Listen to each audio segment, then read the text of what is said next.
안녕하세요. 쇼핑몰을 운영 중인 30대 여자입니다. 여러분은 자신이 지금까지 살면서 가장 분노했던 때가 언젠지 기억하시나요?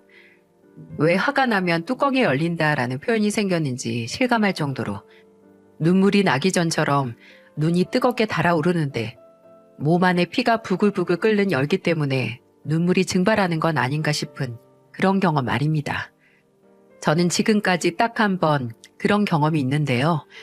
그때 저는 아무리 복수를 다짐하거든 무덤 2개를 준비하라지만 당장 내가 무덤에 들어가 생매장이 당하는 한이 있더라도 나를 화나게 한 그 사람에게 눈에는 눈, 이에는 이로 갚아주리라 라는 생각을 했었습니다. 앞서 말한 것만 보면 제게 감정은 분노밖에 없는 것처럼 보일 수 있지만 사실 저는 살면서 그리 화를 내본 적이 없는 사람이에요. 그냥 타고나길 남들보다는 끓는 점이 낮았네요. 학생 때는 친구들은 주연이가 화낸 거면 정말 화낼 일이라 낸 거다 라는 말을 할 때도 있었고 20대 후반까지 다녔던 회사에서 별명이 고사릴 정도로 거래처와 크고 작은 시비가 붙어도 목소리 한 번 크게 내본 적이 없었어요. 친구의 소개로 만난 지금의 남편도 연애하던 시절부터 제게 당신 설마 화내는 법을 모르는 건 아니야? 라는 질문을 들을 정도로 화가 없는 인생을 살았는데 남편과 결혼 후 내 안에 이런 분노가 잠재되어 있다는 걸 결혼 생활 9년 만에 알게 됐네요. 저는 결혼 전부터 남편의 형편이 넉넉지 않다는 걸 잘 알고 있었어요. 남편이 막 군대에서 제대를 하고 대학교에 복학을 했을 때 아버지가 돌아가시고 그때부터 어머니와 동생과 살았는데 어머니께서 아버지가 남기신 재산으로 투자를 하다 사기를 맞아서 집에 빚이 생겼었거든요. 그래서 막 취업을 한 남편이 집안의 가장으로 빚을 갚고 생활비를 보태느라 돈을 모을 여유가 전혀 없었고요. 물론 시어머니도 종종 식당 아르바이트를 하시고 중간에 보험 일이나 화장품 판매 일도 하셨었지만 그것도 오래 하진 못하셨대요. 그렇게 남편의 사정을 알고 있고 이해를 했었어도 솔직히 처음 시댁에 인사를 드려갔을 때 거의 철거정 건물이라고 해도 이상하지 않을 정도로 오래된 건물과 세 식구가 살기에는 비좁은 집을 봤을 때 좀 놀라긴 했었어요. 방이 2개뿐이라 시어머니께서는 거실에서 생활을 하시는지 치우시긴 했지만 거실에 시어머니 옷가지나 약봉투 그리고 이부자리가 작은 2인용 소파 옆에 개켜져 있었죠. 그때 그 모든 걸 보고 생각이 복잡해지지 않았다면 거짓말일 거예요. 하지만 저희 집도 고향에서 작게 세탁소를 운영하시는 부모님께서 넘치진 않으셔도 자식에게 기대지 않고 2분 먹고 살 정도의 경제활동만 하셨거든요. 로또보다도 어려운 게 탯줄을 잘 잡는 거라고 하는 것처럼 저는 다행히 운 좋게 제가 버는 거 오롯이 저축할 수 있는 상황이었던 거고 남편은 아니었던 거기에 굳이 그런 조건을 문제 삼아 남편과의 결혼을 다시 생각하고 싶지 않았습니다. 그저 다르지만 맞춰 나갈 수 있는 상황에서 함께 미래를 시작하고 싶었어요. 그렇게 저희는 결혼을 했습니다. 저희 아버지께서 5천만 원을 도와주셔서 전세 대출까지 받아 서울에 작은 전셋집을 얻을 수 있었어요. 제가 모은 돈과 남편이 모은 돈을 합쳐서 결혼식을 했고 혼수를 준비했죠. 혼수는 정말 최소한만 마련했는데 제가 자취할 때 쓰던 가전제품을 신혼집에 가져와서 쓸 수 있어서 다행이었죠. 남편과 저는 앞으로 정말 최대한 노력을 해서 앞으로 10년 안에 자가로 우리의 보금자리를 마련하자고 약속을 했습니다. 뻔한 직장인 월급에 심지어 애까지 태어나면 자가 마련은 그림의 떡이라고 할 수 있지만 그래도 그런 거 있잖아요. 결혼하고 나서 내가 사랑하는 사람과 매일 한 지붕 아래서 아침을 맞이하며 희망이 샘솟는 그런 때. 그때는 정말 해낼 수 있을 것만 같았네요. 근데 결혼하고 반년도 안 지나서 그런 저와 남편의 미래를 방해하는 존재가 있었다는 걸 알 수 있었어요. 저희가 결혼할 때 시어머니께서는 다시 일을 하신다고 하셨어요. 시댁이 그렇게 낡고 좁은 빌라였음에도 전세가 아니고 월세였는데 남편이 결혼을 하고 독립을 하니 이제 월세 나갈 돈은 직접 벌 거라고. 그러니 걱정 말라고 하셨죠. 그때는 먼저 그렇게 말씀해 주시는 시어머니께 정말 감사했습니다. 내심 결혼 후에도 한동안 시댁집에 꾸준히 나갈 월세를 저희가 부담해야 하는 건 아닌가 했거든요. 물론 시누이가 시어머니와 함께 살긴 했지만 그 당시 20대 중후반이던 시누이는 카페 아르바이트를 하고 있어서 월급이 월세를 감당할 수준이 아니었어요. 그래서 시어머니께서는 저희가 결혼하고 나서 얼마 후 친구분의 소개로 구청 수영장 청소일을 구하시게 됐어요. 주간, 야간 교대 업무이고 또 장소가 장소이니만큼 힘든 일이긴 하지만 시어머니께서는 월급도 나쁘지 않고 온종일 일하는 것도 아니라서 열심히 하겠다고 하셨죠. 근데 일하시고 채 한 달도 채우기 전에 한 20일 좀 넘게 일하셨다고 했을 거예요. 시어머니께서 수영장에서 넘어지시는 바람에 발목을 접지르신 겁니다. 연락을 받고 남편과 함께 시어머니께 갔는데 시어머니는 이미 댁에서 발목에 두꺼운 통깁스를 하고 계시더라고요. 아유, 어찌나 아프던지 넘어지자마자 통증 때문에 기절했잖아. 뭐 의사는 일시적인 쇼크 때문에 그럴 수 있다는데 그때는 정말 죽는 줄 알았어.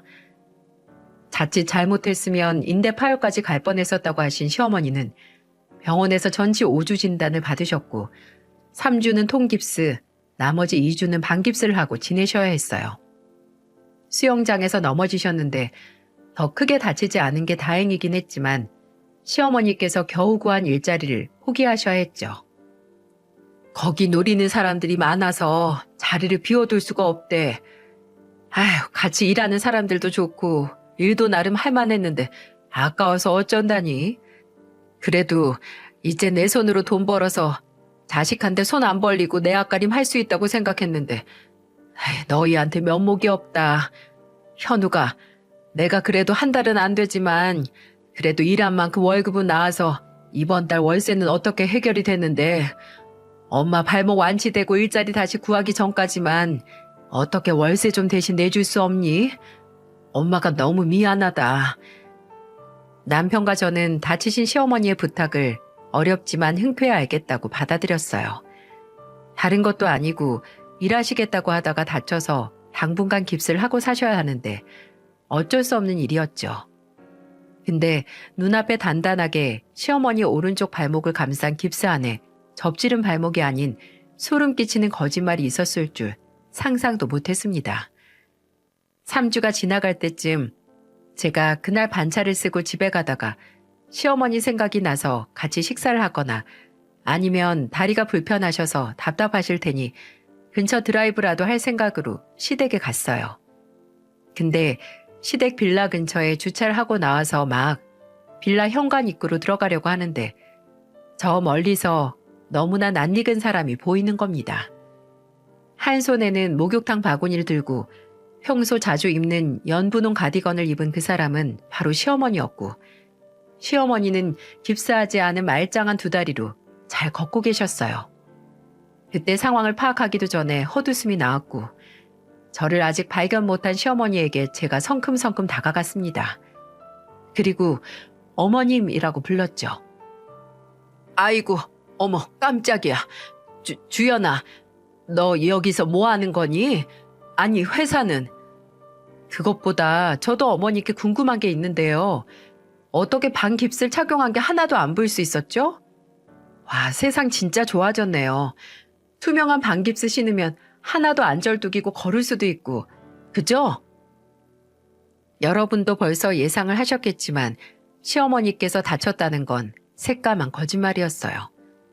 아니, 그 전에 수영장 청소일을 시작하셨다는 것부터 거짓말이었어요. 와, 저는 그때 가짜 깁스가 존재한다는 걸 처음 알았어요. 상황을 파악하기 위해 저는 시어머니를 따라 시댁으로 갔고 남편까지 불러서 시어머니를 취조에 가깝게 진실을 캐물었어요. 끝내 시어머니께서 눈 딱 감고 사실을 털어놓으셨는데 와, 정말 생전 처음 느껴본 거짓말이었습니다. 아니, 나도 이렇게까지 할 생각은 없었는데 현우 결혼식 다가오면서 너무 초조해서 나도 모르게 그랬어. 나도 모르게? 이딴 가짜 깁스까지 사서 자식이랑 며느리 속이셨다고요? 엄마 누굴 바보로 알아요? 예, 내가 왜 이렇게까지 했겠니? 나도 힘들었다고. 아들이랑 며느리한테 짐대기 싫어서 거짓말까지 한 내 마음을 편했겠어? 엄마, 이거 엄마가 우리한테 사기친 거나 다름없어요. 나 주연이 어떻게 보고 살라고 이런 짓을 해요? 나 결혼한 지 얼마나 됐다고? 다리를 다친 척 월세 몇 번 더 받아내려고 했던 시어머니의 거짓말은 그렇게 탄로 났고, 남편은 뭐든 상관없다고 몸 말짱하면 당장 나가서 일하시라고 시어머니를 닥달했어요. 그래도 시어머니는 떠밀려서 뭐든 일을 하시긴 했는데 그때마다 얼마나 우는 소리를 했는지 아시나요? 시어머니께서 그때 60대 초로 요즘 시대엔 한창 일하실 그런 가능성을 무궁무진하게 가진 그런 나이였어요. 그런데도 시어머니는 일한다는 것 자체를 못 견뎌 하시는 것 같았고요. 근데 또 그러신 분이 제가 결혼하고 나서 1년이 채 지나지 않았을 때, 임신 후 회사에서 권고사직을 당했을 때 가장 아까워하셨을 거예요. 지금 생각해도 서운하고 억울하지만 저는 임신 사실을 회사에 알렸을 때 권고사직을 당했습니다. 거의 6년을 다닌 회사에 이제 애가 생겼으니 회사에 필요한 제목이 아니란 이유로 팽을 당했을 때 진짜 너무 서러웠는데, 그때 남편이 제게 여보, 걱정 마. 여기 아니어도 당신 능력 알아줄 때 있을 게 분명하고 당신은 어디서든 다시 자리 잡을 수 있는 사람이니까 당신을 필요로 하지 않는데 미련 갖지 말자.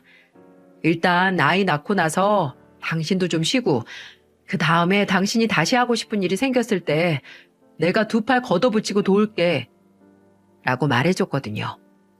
남편의 말에 위로와 용기를 얻은 저는 6년간 몸 담은 회사를 뒤로한 채 나올 수 있었어요.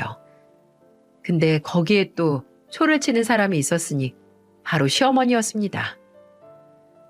그도 그럴 것이 제가 결혼하고 나서 뭐 시도 때도 없이 저희에게 돈 얘기를 꺼내신 분인데 벌이가 하나 줄어들었다니 본인이 돈 필요할 때 돈 나올 구멍이 작아졌다는 게 신경이 쓰였겠죠. 제가 회사를 그만뒀다는 걸 아신 시어머니는 제가 시어머니가 습관처럼 하는 얘기 중 가장 듣기 싫어하는 말을 했는데 그건 바로 이 말이었어요. 이래서 없는 사람들끼리 결혼하면 플러스가 되는 게 아니라 마이너스가 되는 거야. 진짜 말 한번 참 예쁘게 하시죠? 본인 형편도 마이너스인데 도토리 키재기로 그리 여유치 않은 며느리를 본 게 불만이라 이거죠. 근데 그렇다고 해서 시어머니께서 필요하실 때 제가 남편과 상의 후에 돈을 무조건 안 드린 게 아니었어요. 일을 본인 멋대로 입맛대로 하다 해고도 당하고 불현듯 그만둬서 급전이 필요할 때마다 시어머니는 저희를 긴급 ATM 정도로 생각하셨거든요. 뭐 친구들이 여행을 가자는데 돈이 부족하다, 생활비나 월세같이 고정적이고 필수적으로 나가는 돈뿐만 아니라 나도 동네 아줌마들이랑 개를 들고 싶은데 좀 보태달라. 친척 조카가 결혼하는데 내가 고모된 입장에서 이불이라도 한 세트 좋은 거 해주고 싶으니 좀 보태라 등등. 근데 그렇게 도움을 받다가 저희도 돈 나오는 하수분이 아니라 이번에는 어렵다고 한마디 하면 바로 저 습관적으로 튀어나오는 말을 제 앞에서 하신다는 거죠. 그런데 제가 억울하게 권고사직을 당했다고 했을 때도 저 소리를 하시길래 그냥 참고 넘어가던 저도 이번에는 참을 수가 없어서 말했습니다. 그러게요. 어머님, 이제 저한테 돈 달라고 하시면 안 되겠어요. 회사에서도 잘리고 이제 곧 손자도 태어나는데 마이너스끼리 만난 저희한테 어머니께 용돈이라도 드릴 여유가 있을 리가 없잖아요. 그렇지 않나요? 제가 이 말을 했을 때 시어머니 얼굴에 스쳐 지나간 아차 싶은 표정, 웃기기도 하고 또 제가 돈 얘기 꺼내자마자 바로 본인 손에 따져서 계산기 두들기는 그 모습이 인간적으로 정이 떨어지기도 했습니다. 정말 이제 와서 생각해보면 시어머니는 제가 만난 사람들 중에 가장 이기적인 사람이었어요. 위기가 기회라고 제 경력 단절로 시어머니에게 돈 얘기가 나올 가능성을 차단하고 저는 과거의 상처는 뒤로 한 채 육아에만 집중을 했습니다. 근데 정말 기회는 늘 준비를 하던 사람에게 오는 건가 봐요. 아들이 어린이집에 갈 나이가 될 때쯤 저는 뭐든 가리지 않고 이력서를 이곳저곳에 넣는 게 아니라 거의 뿌리듯 구직 활동을 시작했어요. 저와 남편에게는 10년 안에 집을 마련하자는 목표가 있었기에 그대로 있을 수 없었거든요. 근데 거의 3년은 아무런 활동 없이 있던 주부에게 제 취업의 문은 이게 벽인지 문인지 구별이 안 갈 정도로 북해 닫혀 있었고, 그렇지 않으면 최저시급도 채 챙겨주지 않는 곳뿐이었죠. 그러던 제게 제2의 기회를 선사해 준 게 바로 개인 쇼핑몰이었습니다.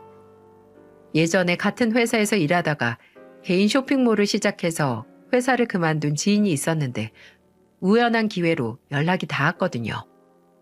제가 그 친구에게 제 취업을 준비하느라 힘들다는 소리를 했는데 그 친구가 저만 할 마음이 있다면 개인 쇼핑몰을 시작해 보라고 하더라고요. 정말 부지런하게만 할 수 있다면 초기 자본금도 많이 들지 않고 사무실이 없는 초기에는 집에 옷 쌓아두고 혼자서 하면 되니까 차라리 기한 없는 취업 활동보다는 낫지 않겠냐고요. 제가 흥미를 보이자 이미 쇼핑몰로 자리를 잡은 친구는 제게 본인이 초기에 자리를 잡게 된 노하우를 전수해줬고 저는 그렇게 개인 쇼핑몰 시장에 뛰어들었어요. 새벽에 일어나 옷 떼서 집에 오면 남편이 출근 준비하면서 아들을 어린이집에 보낼 준비를 하고 있었어요. 그럼 저는 엘리베이터 4번씩 왔다 갔다 해서 다 가져올 수 있을 정도의 옷가지를 집에 쌓아두고 옷이 잘 나오게 찍은 사진과 인터넷의 옷 하나하나마다 고객들이 옷을 구매하고 싶을 만한 멘트와 소개글을 써서 올렸어요. 하루에 신상품 게시물만 수십 개를 올렸고 단 한 번의 주문도 받지 못해 하루하루 좌절도 했습니다. 근데 제게 노하우를 전수해준 친구가 말하길 그때 절대 그만두면 안 된다고 같은 옷이어도 가격이든 구매욕을 자극시키는 사진이든 올려서 남들과는 다른 점을 어필할 구상을 하라고 했거든요. 주말마다 나들이 겸 옷사진 찍으러 아들과 남편과 함께 나가서 남편이 사진사 역할도 하고 저는 모델을 해서 옷사진을 찍고 주변 친구들에게 옷 샘플을 선물해서 리뷰 댓글을 달아달라고 부탁도 했어요. 그렇게 버티고 버티니까 일 시작하고 반년 만에 300만 원이라는 흑자가 났고 1년 4개월 만에 원룸 사무실을 얻어서 저 포함한 직원 3명으로 사업을 확장시킬 수 있었어요. 그리고 그렇게 버틴 지 3년 반 만에 사무실 직원은 고객 전담 CS 직원과 MD, 사진 촬영팀까지 7명으로 늘어 자리를 잡게 됐습니다. 시작했을 때에 비하면 정말 대단한 성공을 거뒀다고 제 자신에게 자부할 수 있었어요. 남편과 아들과 함께 살 집을 마련하는 꿈을 단축시킬 수 있는 수입이 생겼고 또 남편과 부모님이 저를 자랑스러워하셔서 더 이상 욕심을 낼 수 없을 정도로 만족스러웠습니다. 그리고 무엇보다 결혼을 하고 아이를 낳아 가정이 생겼다고 일에 대한 열정이 사라졌을 거라 저를 버린 사람들에게 최상의 복수를 한 것 같아 하루하루 제게 온 기회와 성공에 감사하는 마음으로 살았어요. 근데 물론 삐걱거리는 과정이 있긴 했어요. 그중 하나가 바로 시누이였네요. 시누이는 30이 넘어도 철 안 들고 제게는 참 한심한 존재긴 했지만 솔직히 얼굴도 예쁘고 키도 160대 후반으로 몸매도 좋았어요. 근데 20대 초반에 피팅 모델 경험이 있다는 시누이는 제가 사업을 확장해 갈 때쯤 하던 일을 그만두고 백수 상태로 있었거든요. 근데 그때 제게 먼저 다시 일 구할 때까지 언니 쇼핑몰 모델로 일할 수 있냐? 라고 하더라고요.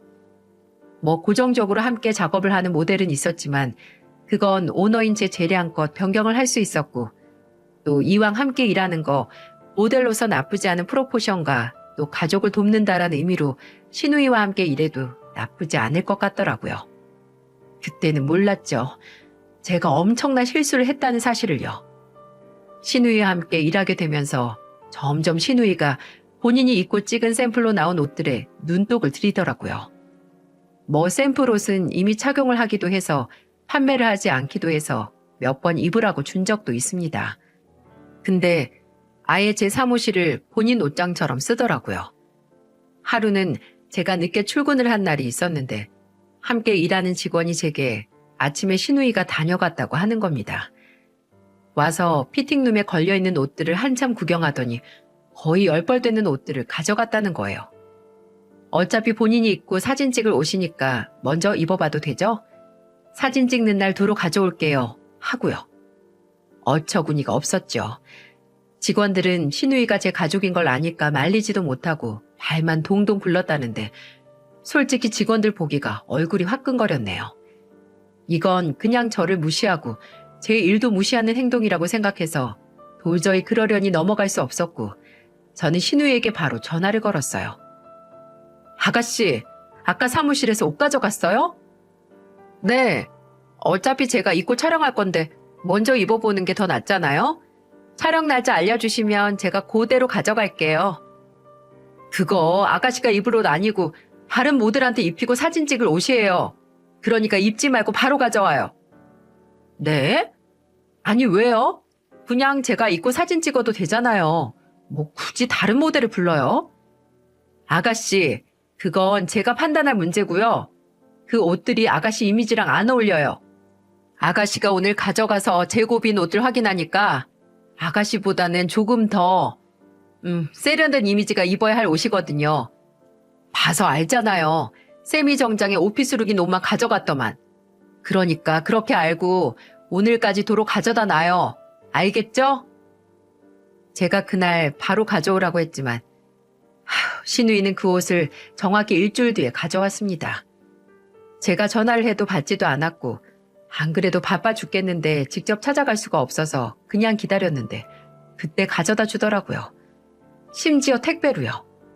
왜 직접 안 주고 굳이 택배로 붙였나 했더니 와, 일주일 내내 저희 사무실에서 훔쳐간 거나 다름없는 옷들을 아주 신나게 입었나 보더라고요. 옷에 화장품 자국이 여기저기 찍혀있고 향수, 섬유 탈취제 냄새나 심지어 퀴퀴한 음식 냄새까지 배어있더라고요. 바지 하나는 단추가 아예 사라졌었고요. 아주 멋대로 가져간 옷들을 입고 뜯고 맛보고 즐긴 흔적을 보니 아무리 저라도 뒷골이 싸하게 당길 정도로 화가 났어요. 그래서 말도 하고 싶지 않아서 신우이에게 월급 보내주는 날 수선 세탁 비용과 아예 입을 수 없는 옷에 대한 계산을 해서 신우이에게 보내줄 월급에서 까고 보냈습니다. 그리고 월급날 저녁에 신우이에게 득달같이 연락이 왔죠. 언니, 저 지금 월급 확인했는데 왜 돈이 30만 원이나 넘게 비어요? 제대로 확인한 거 맞아요? 맞아요. 아가씨가 그때 가져갔던 옷들 수선비랑 세탁비 청구하고 못 입게 된 옷도 있길래 그것까지 빼서 보냈으니까요. 언니, 그 옷들 제가 가져갔을 때부터 그랬어요. 그게 어떻게 내 탓인 줄 알고 내 돈을 가져가요? 이거 내가 고용노동부에 신고할까요? 월급 계약했던 거랑 다르게 준다고? 할 거면 해요. 나 안 말려요. 노동자가 본인 권리 챙긴다는 건데 누가 뭐라 해요? 근데 아가씨는 이미 나한테 말도 없이 사무실에서 옷 강탈해 가고 그 옷들도 다 걸레장 만들어서 사과도 없이 택배로 붙였을 때 이미 그 권리 다 상실했어요. 그 옷들 아가씨가 가져가기 전에 디테일 사진 찍은 거 다 남아있으니까 진짜 억울하면 사무실 와서 그 사진 확인해서 고용노동부 신고를 하든 말든 해요. 알겠죠? 아, 그리고 우리 쇼핑몰 앞으로 고정 모델 두고 쓸 거니까 아가씨도 빨리 취업해요. 알았어요? 마치 당장이라도 저를 악덕업주로 고소할 것 같은 신우이는 그 후 아무런 연락도 없었고 사무실로 찾아오지도 않았어요. 그리고 시어머니께 뭐라고 말했는지 모르겠지만 그 후 시어머니께서 제게 너 현영이한테 옷도 몇 벌 못 줄 정도로 장사가 안 되니? 라고 하시더라고요. 저는 그냥 네, 그 정도 여유가 없네요 하고 넘어갔고요. 그러다 제가 일을 시작하고 4년 정도 지났을 때 사건이 터지게 됩니다. 남편이 밤에 퇴근하고 집에 오다가 뺑소니 사고를 당한 거예요. 초저녁이라서 때마침 사고 현장을 본 목격자들이 있어서 남편은 바로 병원으로 이송됐고 뺑소니 차량도 목격자 CCTV에 찍힌 증거로 금방 잡힐 수 있었어요. 잡고 보니 음주운전 차량이라고 하더라고요. 대체 왜 술 처먹고 운전대를 잡을 정도로 정신을 놓는 건지. 불행 중 천만다행으로 남편은 경미한 뇌진탕과 골절로 며칠 병원에 입원만 하면 됐었는데 목숨에 지장이 없었기에 가해자와는 합의를 해서 합의금을 받고 끝냈어요. 남편이 병원에 입원을 했을 때 남편 혼자 두는 게 영 마음에 쓰여서 저는 사무실 출근하기 전 한 번, 퇴근하고 나서 한 번 병실에 둘러서 남편을 보고 왔거든요. 물론 왔다 갔다 하는 게 번거롭고 또 피곤하기도 했지만 남편 얼굴을 보는 게 제 마음이 놓이기도 해서 그랬던 거였어요.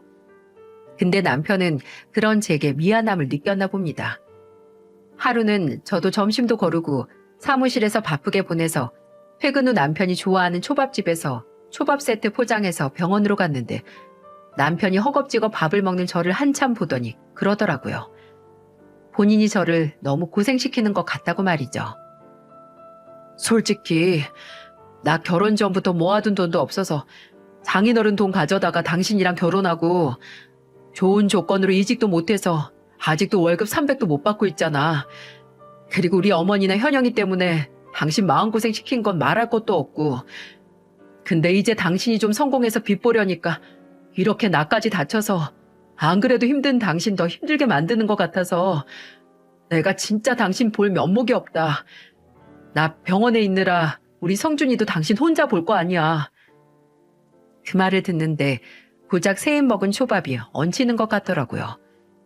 내가 내 목표를 위해 바쁘게 사는 동안 내 옆에 있는 남편은 이런 생각을 하고 있었구나 하는 생각에 마음이 아팠어요. 하지만 남편은 아주 대단한 착각을 하고 있었고 저는 그런 남편의 생각을 바로잡아 주었습니다. 여보, 내가 지금 사무실 차리고 일하는 게 오로지 내 성공 같아? 아니야. 이거 당신 없었으면 못했어. 나 새벽에 나가서 동대문 돌면서 온 무더기에서 파묻힐 것 같을 때 내 목까지 우리 성준이 돌본 거 당신이고 또 홈페이지 만들 때 도움 준 것도 당신, 초기에 직접 중고 카메라 사다가 내 사진 기사 되어준 것도 당신이잖아. 나 당신 없었으면 여기까지 못 왔어. 그러니까 그런 걱정하지 마. 근데 그렇게 말했어도 뭔가 부족한 느낌이 들더라고요. 남편에게 당신이 내게 얼마나 고마운 존재이고 큰 존재인지 알려주고 싶었죠. 그래서 돈 벌어서 어디다 쓰냐, 다 가족에게 쓰는 거지 라는 마음으로 몇십 년 동안 월세방을 전전하던 시어머니께 전셋집을 얻어줄 결심을 하게 됐습니다. 남편한테 고마운데 왜 시어머니 좋은 짓을 하냐고 하실지 모르겠지만 시어머니가 지금까지 월세방에서 산다는 게 남편에게는 평생 마음의 짐이었던 걸 알고 있었거든요. 그래서 그런 남편의 마음의 짐과 자식으로서의 죄책감을 덜어주고자 그런 선택을 하게 된 거예요. 남편에게 처음 이 말을 꺼냈을 때 남편은 왜 당신이 번 돈으로 우리 엄마 전셋집을 구해주냐고, 안 그래도 된다고 정말 괜찮다고 말했지만 저는 이 돈 나만 고생해서 번 돈 아니라고, 시어머니께 성공한 며느리 노릇하고 싶은 마음도 있지만 나 당신이 조금이라도 마음 편했으면 해서 하는 거니까 거절하지 말고 받아줬으면 좋겠다고 거절을 거절했죠. 그리고 남편과 상의 후에 시어머니께 이 얘기를 전달하니 저는 결혼 생활 7년 만에 그렇게 놀라고 놀란 만큼 눈을 반짝반짝 빛내며 기뻐하는 시어머니 얼굴은 처음 봤습니다. 예, 나는 너 옷장사 한다길래 돈 몇 푼 얼마나 벌까 걱정했는데 얘 너 정말 성공했구나. 내가 살다 자식들 덕은 못 봐도 며느리 덕은 볼복 타고난 팔자인가 보네. 아이고, 우리 며느리 정말 장하다 장해. 실제로 시어머니는 제 사업 규모를 제대로 알지 못하셨어요.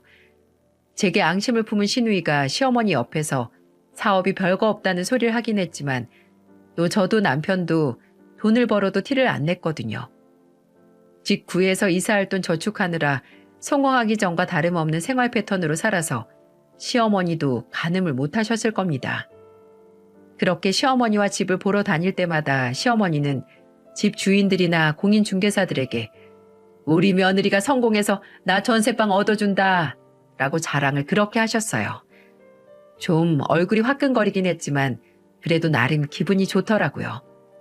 그러다가 빌라긴 해도 건물도 깔끔하고 방 2개짜리인 24평 집으로 계약을 하기로 했습니다. 다행히 시어머니께서는 만족을 하셨지만 계약하기 전 집을 함께 보러 간 시누이가 뭐라고 해서 제 기분을 잡쳤는지 아시나요? 시누이는 일단 건물에 들어가기 전까지 뭐야? 또 빌라야? 라고 하며 불만을 토해냈습니다. 그리고 집을 둘러보고 아니 이렇게 그전 집이랑 비슷한 크기 집으로 올 거면 뭐하러 이사해? 이사 비용만 아깝게? 라는 세상 무식한 소리를 하는 겁니다. 그때 저는 얘는 전세랑 월세 차이를 모르나? 심각하게 고민을 했어요. 근데 여기서 한술 더 떠서 시어머니가 뭐가 어때서 그래? 그래도 실평수는 그전 집보다 잘 빠졌는데 우리 둘이 살기 딱 좋지. 그리고 네 새언니가 얼마나 성공을 했는데 나중에 더 성공하면 어쩌면 아파트집 사줄지 누가 아니? 안 그러니 주연아? 라고 눈을 빛내며 말씀하시는 겁니다. 그 뻔뻔함에 뭐지 싶었는데 그냥 신우이를 보면서 아가씨는 여기보다 넓은 월세방으로 가고 싶은 것 같은데요? 라고 말하고 말았습니다. 그리고 신우이에게 더 좋은 집은 나중에 아가씨 돈 벌어서 가요. 그 전에 취업부터 해야겠네. 라고 덧붙였고요. 그때는 신우이의 말에 짜증이 나서 크게 의미 두지 못했지만 저는 그때 저를 보며 기대감으로 눈을 반짝거리던 시어머니 눈빛을 눈치챘어야 했어요. 시어머니와 신우이가 이사를 하고 1년이 지나기도 전에 시어머니가 저를 찾아오셨어요. 그때 신우이가 무슨 재주로 직업 좋은 전문직 남자와 결혼을 한다고 했었는데 그 문제로 상의할 게 있다면서요. 솔직히 조금 눈치를 채긴 챘습니다. 시어머니가 왜 신우이 결혼 문제로 저를 찾는지 말이죠. 여러분도 어느 정도 감이 오시죠? 맞아요. 시어머니는 제게 신우이 결혼할 때 혼수 비용으로 5천만 원을 해달라 부탁을 하셨어요. 김서방 집안이 강남 토박일 정도로 잘 나가고 재산이 꽤 돼. 근데 그런 집에 딸 시집 보내면서 혼수할 비용도 안 하면 그 잘난 집안에서 우리 현영이 얼마나 무시하고 구박하겠니? 어쩌면 결혼 전에 이 집은 기본이 안 됐다고 파혼하자고 할 수도 있고 내가 마음만 앞서지 그런 능력은 못 되니까 그나마 우리 식구들 중에서 가장 여유 있고 성공한 네가 좀 도와줬으면 좋겠구나. 어머님, 말씀은 알겠는데 어머님도 지금 저희 상황 아시잖아요. 이번에 이사하느라 대출도 당겼었고 이사 비용이랑 리모델링 비용 때문에 당분간 여유 없는 거. 야, 그럼 너는 네 신우가 돈 한 푼 안 지고 시집가서 무시당하고 고생하길 바라니? 너 돈 많잖아. 우리 집도 해줬으면서 고작 그 5천만 원이 아까워서 시애미한테 부탁 그렇게 차갑게 거절하니?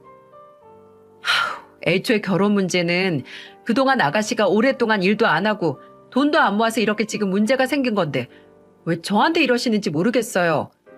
저 진짜 어머님께 서운한 게 지금 어머님 딸 돈 없어서 혼수 안 해가서 무시당할 걱정하시면서도 며느리는 돈 벌어서 시댁집 구해줬는데도 이렇게 돈 맡겨두신 것처럼 달라고 하고 무시하시잖아요. 그때 시어머니는 울그락불그락한 얼굴로 제게 다가와 손을 들었어요. 그리고 자각을 하기 전에 짝소리와 함께 뺨에 불이 난 것 같은 통증이 느껴졌습니다. 시어머니가 본인 화를 주체 못하고 저를 때린 거죠. 어머님, 지금 저 때리신 거예요? 어머님이 왜 절 때리세요? 왜? 저희 부모님한테도 꼬추로라도 맞은 적 없어요. 근데 제가 뭘 잘못했다고 절 때리냐고요? 야, 그래 너 잘났다. 너 잘났어. 내가 너 이럴 줄 알았어. 고작 그 직콩만한 집 전세로 얻어줬다고 이리 유세 떨 줄 알았어. 내가 이 꼴 보기 무서워서라도 그 집은 받았으면 안 됐는데 너 분명 돈 벌고 출세해도 가족 저버린 거 후회할 날이 올 거니까 두고 봐. 아예 쌍욕을 하는 게 나을 정도로 시어머니는 제게 저주에 가까운 말을 퍼부었고 저는 당장 사과 안 하면 정말 경찰을 부르겠다고 했지만 시어머니는 코웃음 치며 제게 멋대로 하라고 하시더군요. 그날 저는 처음으로 경찰서에 폭행으로 신고를 했습니다. 경찰이 온 뒤에도 시어머니는 사과 한마디 하지 않아서 조사까지 받으러 가야 했어요. 이 일을 안 남편이 시어머니에게 찾아가 집을 뒤집어 놓으며 제정신이냐고 시어머니에게 화를 냈지만 시어머니는 너도 필요 없다고 시애미를 경찰에 신고하는 게 사람이냐고 하셨다고 하네요. 남편은 그럼 집 구해준 며느리 뺨 때린 건 사람이 할 짓이냐고 하고 시댁을 박차고 나왔고요. 그 후에 어떻게 돈을 구한 건지 모르겠지만 시어머니께서는 신우이를 결혼시킬 준비를 하시더라고요.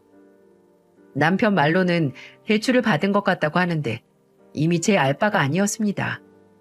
솔직히 뺨 맞고 사과도 못 받은 와중에 이때부터 시누이 결혼식에 참석을 안 할 생각을 하고 있었는데 그 생각이 싹 사라지고 어떻게든 시누이 결혼식에 참석을 해야 하는 이유가 생긴 사건이 터지고 말았어요. 저희 친정 어머니께서는 불면증이 있으셨어요. 명확한 원인이나 이유도 없이 거의 9개월 동안 불면증 때문에 힘들어 하셨습니다. 별다른 치료 방법이 없어서 어머니는 진짜 못 버티겠다 싶으시면 수면제를 드시고 잠드셨는데 그러다가 일이 터졌네요. 한창 사무실에서 배송 나갈 옷들 정리하고 있었는데 아버지께 전화가 왔어요. 네, 아빠. 웬일이세요? 주연아, 너 지금 당장 집으로 와라. 빨리. 네? 아빠, 무슨 일인데요? 갑자기 왜? 네 엄마 사고 났어. 집에 불이. 아유, 너 빨리 와야 해, 주연아. 네 엄마가. 그때 저는 들고 있던 태블릿 PC를 떨어뜨렸는데 순간 쿵 하고 떨어지는 그 소리가 제 심장이 떨어지는 소리인지 구분이 안 가더라고요. 아버지의 연락을 받고 남동생이 알려준 고향에 있는 병원으로 달려갔는데 어머니께서 또 그 전날 불면증으로 새벽까지 지새시다가 아버지께서 어머니 상태를 보고 오늘은 세탁소에 나오지 말고 집에서 잠이나 자라고 하셔서 혼자 집에 남으셨다고 해요. 근데 어머니는 낮잠도 그냥 들지 못하시고 수면제를 복용하고 잠드셨는데 그때 틀고 주무셨던 전기장판 코드선이 말려있던 채로 합선을 일으켜 불이 나게 됐고 수면제 기운으로 집이 불에 잠식되어 갈 때도 잠에서 깨지 못한 어머니께서는 끝내 화재 연기로 인한 질식으로 숨을 거두셨어요. 정말 예상치도 못한 사고였어요. 아버지께서는 그날 집에서 낮잠이라도 자라고 하던 본인을 탓하셨고 저는 불면증으로 힘들다고 하시던 어머니께 심하면 병원에 가서 처방을 받으라고 했던 과거의 저를 저주했어요. 이렇게 장례식이 치러졌고 저는 이런 고통 속에서도 이제 내 곁에 어머니가 없다는 생각에 몇 번이나 정신을 잃을 뻔했어요. 근데 그런 제 정신을 바짝 들게 해준 사람이 있었습니다. 그건 바로 시어머니였어요. 시어머니는 빈소를 설치하고 나서 얼마 안 돼 바로 달려오셨거든요. 그 밤에 먼 충청도까지 혼자 오신 게 솔직히 그땐 그래도 유일한 며느리가 부고를 당했다고 이렇게 빨리 달려오셨구나 하고 감사한 마음이 들었어요. 멍청한 착각이었죠. 아마 제가 살면서 했던 착각들 중 가장 말도 안 되는 착각이었을 겁니다. 시어머니는 빈소에 들어와 남편을 보고 저희 아버지께 간단히 인사를 드린 뒤 갑자기 저를 데리고 빈소 안쪽에 있는 방으로 가시더라고요. 그 유족이 잠시 눈을 붙이거나 쉬는 작은 방 있잖아요. 그리고 제게 아주 심각한 얼굴로 아주 개 같은 소리를 하더군요. 예, 너 현영이 결혼식 전까지는 현영이 스치듯 보거나 연락할 생각도 하지 마라. 당연히 며칠 뒤에 있는 결혼식도 오지 말고. 어머님, 갑자기 그게 무슨 소리예요? 너도 사회생활 한 만큼 한 애가 왜 이리 답답하게 굴어? 원래 조사 치른 사람이 병사 있는 자리에는 안 가는 거야. 임산부나 막 애 낳은 엄마도 조사 자리에는 재수 온 붙을 수 있으니까 안 가는 거고. 이런 거 못 배웠니? 우리 현영이 너 만났다가 잡기가 붙을지 아니면 결혼 앞두고 괜히 안 좋은 기운이 옮을지 누가 아니? 조심해서 나쁠 거 없으니까 그렇게 알아. 아유, 괜히 속 시끄럽게 왜 현영이 결혼식 앞두고 이런 일이 일어나는 거야? 남의 딸 혼사길에 재 뿌리는 것도 아니고. 그리고 너는 참석 안 해도 오래 빈 현욱이는 지 동생 결혼식 참석해야 하니까 여기 오래 있지 말라고 해라. 사돈 총각도 있으니까 되도록 오늘 집에 보내고. 알아들어? 그 순간 저는 살면서 처음으로 뇌가 터질 것 같은 분노를 느꼈어요. 아니, 일면식 하나 없는 남이라도 부모를 잃었다는 걸 알면 없던 측은지심이 생기는 게 사람인데 이 사람은 도대체 뭐가 문제라서 근 10년을 보고 산 며느리에게 이러나 싶더라고요. 아까까지만 해도 어머니에 대한 그리움과 충격으로 눈을 깜빡거리는 것도 몸이 애일 만큼 힘들었는데 시어머니가 내뱉은 천박하고 이기적인 말로 정신이 번쩍 뜨였어요. 저는 온몸이 부들부들 떨리는 걸 느끼며 시어머니에게 따져 물었습니다. 다시 말해봐요. 잡귀? 어머님한테는 돌아가신 우리 엄마가 아가씨 결혼에 해를 끼칠 작기나 다름없다. 지금 이 소리예요? 어떻게 사람이 그딴 소리를 해요? 지금 나한테 작기는 부모 잃은 며느리한테 너 오면 재수없다고 본인 딸 결혼식 오지 말라는 당신이야. 당장 나가. 우리 엄마 가시는 길에 재 뿌리지 말고 당장 나가라고. 방이 쩌렁쩌렁 울릴 정도로 지른 제 고함 소리에 방 밖에 있던 사람들이 놀라서 들어왔어요. 남편이 무슨 일이냐고 물어서 당신 어머니가 우리 엄마 이제 잡기 돼서 나한테 붙었을 거라고 아가씨 결혼식 오지 말래 라고 말했어요. 남편은 참담한 표정으로 순간 말을 잇지 못하다가 시어머니를 붙들고 장례식장 밖으로 나갔습니다. 대체 뭐가 문제냐고 어떻게 그런 소리를 하냐고 하는 남편에게 시어머니는 끝까지 너 여기 오래 있지 말라 이 소리만 했네요. 소름 끼치다 못해 징그럽지 않나요? 남편이 시어머니를 장례식장 밖으로 내쫓았지만 어머니를 보내드리는 제 심정은 참담하다 못해 3일 내내 부글부글 끓었어요. 이러다가 피가 증발하는 건 아닌가 싶게 분노는 식지 않았죠. 그리고 신우이의 결혼식 당일 아침까지만 해도 저는 남편 혼자 보내려고 했어요. 남편은 제게 나도 안 가겠다고 했지만 그랬다가 그 잡기 아니 앞기만도 못한 시어머니에게 또 무슨 소리를 들을까 싶어서 괜찮다고 당신은 다녀오라고 보냈어요. 그리고 남편을 보낸 뒤 저는 그동안 정신이 없어서 정리를 못했던 장례식장에서 쓰려고 가져갔던 큰 가방을 정리했는데 그 가방 매의 아래에 어머니 보내드리는 날 입었던 상복이 깔려 있더라고요. 장례식장에서 버리고 오려다가 잊었던 거죠. 상복을 붙들고 한참 가만히 있었는데 내가 지금 뭐 하는 거지? 우리 엄마가 그 인간한테 작기 소리를 들었는데 내가 왜 여기서 가만히 그 인간이 하라는 대로 결혼식에 안 가고 있나 하는 생각이 들더군요. 그리고 저는 상복으로 갈아입었고 그 위에 코트를 입고 집을 나섰습니다.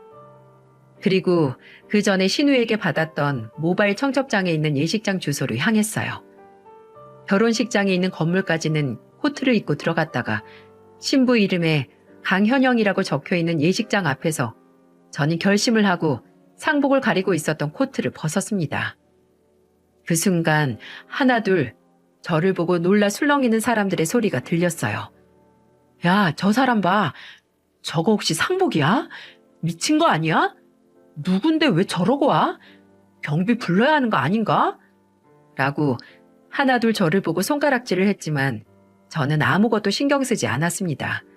그저 저 멀리 사람들 앞에서 고운 한복을 입고 활짝 웃는 채 세상에서 가장 기쁜 날을 만끽하고 있는 시어머니를 향해 걸어갔어요. 아무래도 제정신이 아닌 사람으로 보였을 거라 사람들이 바다가 갈라지듯 제 앞에 길을 터주더라고요. 그리고 시어머니 앞에 당도했을 때 아마 시어머니 눈에는 제가 잡기 그 자체로 보였을 거예요. 아니 어쩌면 저승사자를 본 눈에 가까웠다고 할까요? 너 지금 여길 미친 거야? 너 대체 지금 뭘 입고 온 거야? 명색에 제 신우의 결혼식이라서 신경 써서 차려입고 왔는데 마음에 안 드세요? 너 내가 분명 오지 말라고 했잖아. 아니지, 아니다. 일단 너 이리 와. 나가서 얘기해. 왜요? 저는 가서 아가씨랑 사진도 찍고 싶은데 며칠 전 상당에서 재수 옴부트 며느리라고 너무 문전박대 하시는 거 아니에요? 아, 안녕하세요. 저 상견례 날 뵀었죠? 저 이 집 며느리예요, 며느리. 너 조용히 안 해? 나가자고. 제발 주연아, 나가자. 아니, 예전에 내가 너한테 말 실수했어. 미안하니까 일단 나랑 제발 사람들 없는 데 가서. 왜 사람들 없는 데 가서 말을 해? 내가 오늘 왜 왔는데? 제 팔을 붙들고 끌고 나가려는 시어머니 손을 뿌리치고 저는 저와 시어머니를 애워싼 사람들에게 목소리 높여 말했습니다. 여러분, 여기 이분이 제 시어머니신데 10년 동안 얼굴 보고 산 며느리가 얼마 전 친정엄마를 사고로 여의었는데 장례식장 와서 우리 어머니가 잡기 됐으니 본인 딸 결혼식에 절대 오지 말라고 하신 분이에요, 이분이.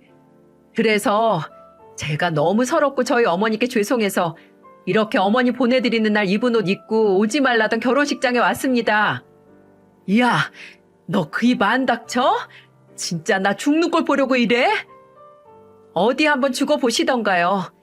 그럼 나도 아가씨한테 당신 엄마 잡기 됐으니까 앞으로 너 만나면 재수 온 붓는다고. 앞으로 얼굴 보고 살지 말라고 말할 수 있으니까. 시어머니는 저를 보고 부들부들 떨다가 이내 얼굴이 창백해지더니 바닥에 주저앉았습니다. 그리고 그때 사람들을 해치고 남편이 나타났는데 남편이 저를 감싸안고 결혼식장을 빠져나가려고 했을 때 저는 시어머니를 돌아보고 말했어요. 아, 그리고 당신이 살고 있는 그 집주인한테 말해서 집 내놓으라고 했어요. 알죠? 내가 내 돈으로 구해준 그 전셋집. 집 빼고 중도해지한다고 해서 집주인이 2달 안에 새로운 세입자 구하기로 했으니까 알아서 짐 빼서 나가요.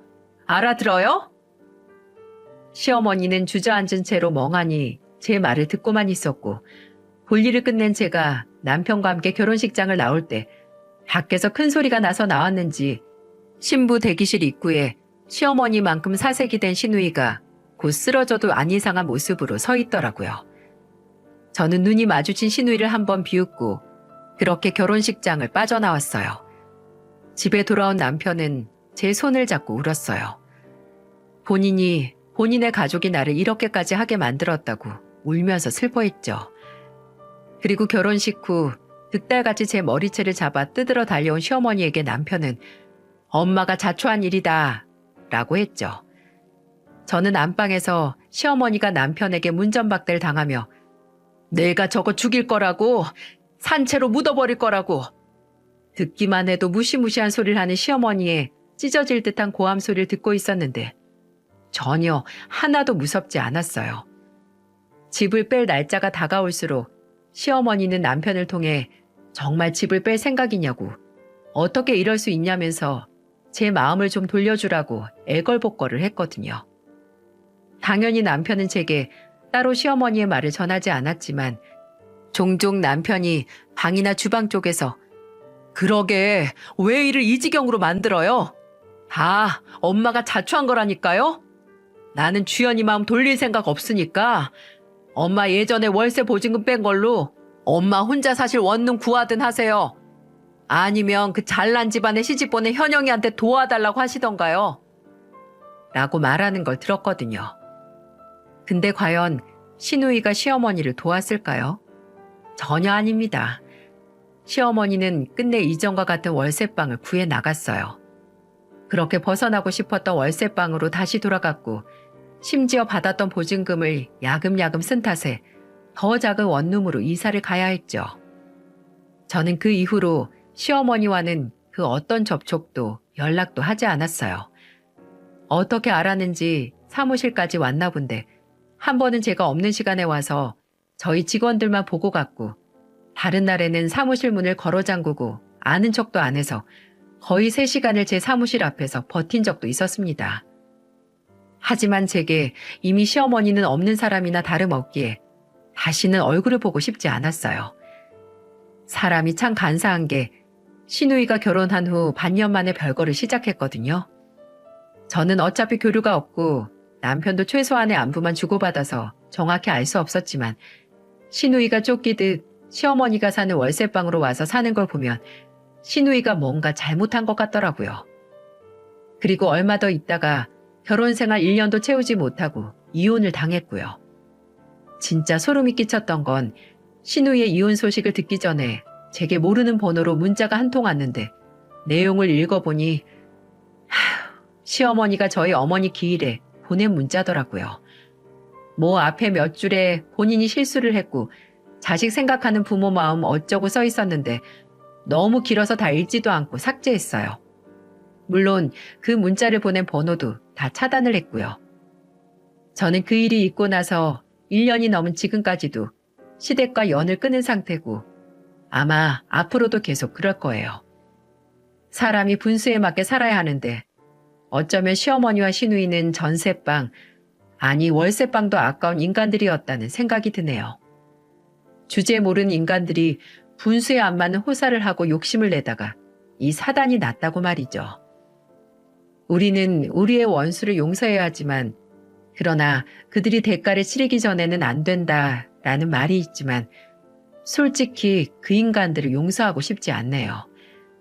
어쩌면 이미 시어머니나 시누이에 대한 제 증오가 너무 깊게 제 속에 뿌리내린 건 아닌가 싶습니다.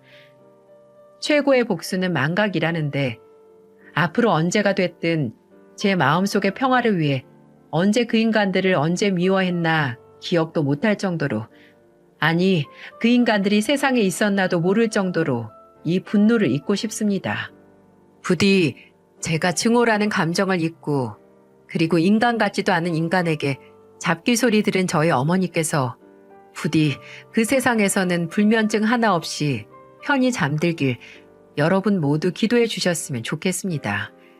이야기를 들어주셔서 감사합니다.